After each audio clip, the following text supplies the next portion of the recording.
First off, in terms of the loneliness issue, I was really, really touched in this film with that theme and the way that Austin Pendleton portrayed it. And I mean, I think it's something that we really need to address, which is there was pre-pandemic there, according to Harvard and according to the New York Times, there was this loneliness epidemic. And, this film does a really good job of addressing that.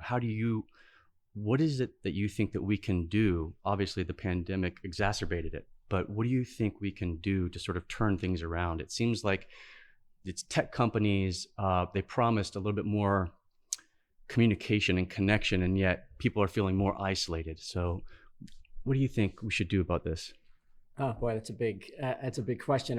Well, first of all, I think we just live in a culture.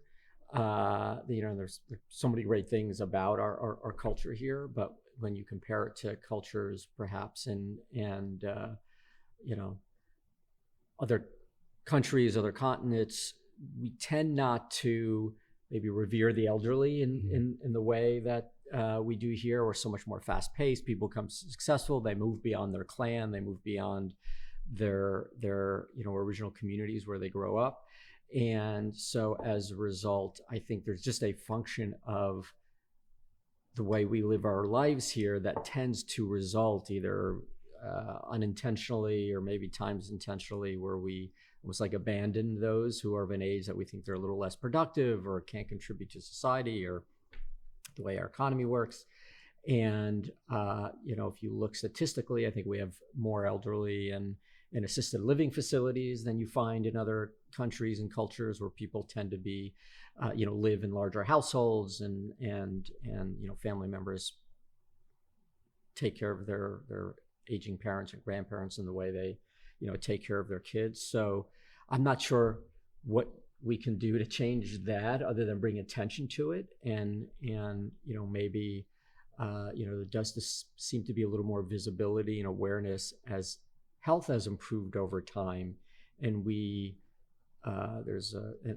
population is aging. I think there's just a recognition that, or more of transparency and visibility, what it is like to be in these facilities, and as we all have to start looking for addressing, the needs of our parents as they get older, and what are we going to do, and where are they going to live, and how do they take care of themselves. I think that is, again, with the aging population, is going to be a greater and greater demand on society. So hopefully awareness brings something to that, in a tiny way. I think films like Ball and Vase draw some attention to it. In terms of what you're talking about, which is the social media component, which in some ways connects us all, but not in a traditional interactive way that people have interacted for thousands and thousands of years. Mm-hmm. I think coming out of COVID, at least my personal experience has been that it has caused folks to recognize that maybe that piece of how we interact with each other has been missing. Mm-hmm. And, going out more and socializing, the way people dine at restaurants, the way people date, I've read some stats where there is a bit more of a desire and actual behavior of interacting physically again in the way they have it maybe for the last 5 or 6 years. But, with technology going where it is, and AI companions and girlfriends and all that, I don't know. That's I don't know if we're past the point of no return. I don't know the answer to that. The future's bleak. Yeah.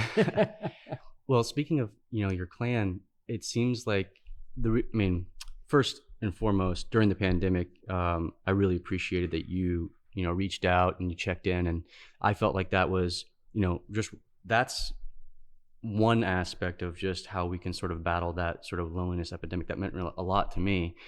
And, watching this film and how they handled, or how your protagonist handled it, I thought was great. Going out and sharpening his skills again and interacting and sort of taking on the daunting task of putting yourself back out in the world. And one other thing that I think that I've really been inspired by with you is that you've really stuck close to your clan And not only have you stuck close to your clan, but you've had tremendous success by bringing them along, whether that be your father or your childhood friends or from back home. Can you talk a little bit about that, and how has that sort of contributed to who you are as a filmmaker? Well, I grew up in a big Italian and Syrian family in North Jersey. Really was the product of first and second generation immigrants. So I think, it seems to be probably fairly typical or more common with people that have had that experience, that you tend to be a little closer to your clan. And then as generations of family goes by, people tend to spread out and spread their rings and grow, which is great, but at the same time it's very easy to lose contact, which is really what the film ultimately is about, I think, to a certain extent, which I can touch upon a bit more in a second. But because of that, I came from a family where I was the first person to go to college in my extended family, and kind of that first, second generation immigrants. You kind of lived for your children, and could they have the success that you weren't able to have because of where you came from. I really always took to heart and wanted to make sure I was learning that lesson in terms of my relationship with my own child.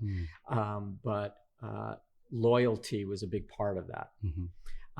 Especially with the two ethnicities that I grew up in, like loyalty, family was everything, the heck with the rest of the world. So, I'm not that myopic as some of that, but it was always important to me. It was an important lesson I took. So friends, family, loyalty was, at the end of the day, you look back and, despite all the success you may have in your respective profession, you have that horrible moment, you get sick, you lose someone, you age, the things that you may have thought were what you were driving towards, the bigger home or the ego boosting accolades. At the end of the day, it's really, who's going to be there for you and support you, and you feel the same way about them. And so that was kind of the lessons I took from my family, certainly with my father and mother and grandparents, always, not so much in words, but by actions, communicated to me. And I guess it's just been in my DNA. Yeah.